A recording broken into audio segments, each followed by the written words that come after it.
Dayı, başıma gələn bir dənə maraqlı hadisəni danışarsan, yolumuz uzundur. Bəli. Yaşın var da sənin dayı. Belə maraqlı ya, normal. Əsəkdən başla. Dayı qulaq asaq da sən yolumuz, telefonumuz əldə sazlanıyor. Qardaş, Bəli. 4-5 gün bundan o uzağa getməyim. Aha. İşte işləyirəm mən Suvaşkəm, cəm təmirində. Bəli dayı. Bir oğlan köyünə iş yoldaşlarımdan. Later. Amma mən o səhv verənlərə baxıb, mən başqa firmada, sən başqa firmada.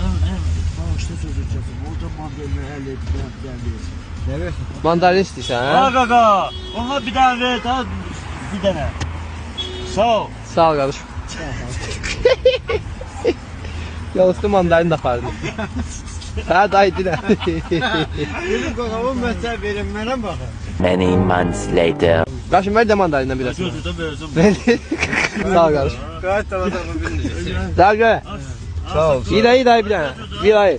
Yox, vermə, tərciz. Uç olsun. Hə qaqa. Qardaş oğlan. Hə dayı sən deyəm, eşidirəm.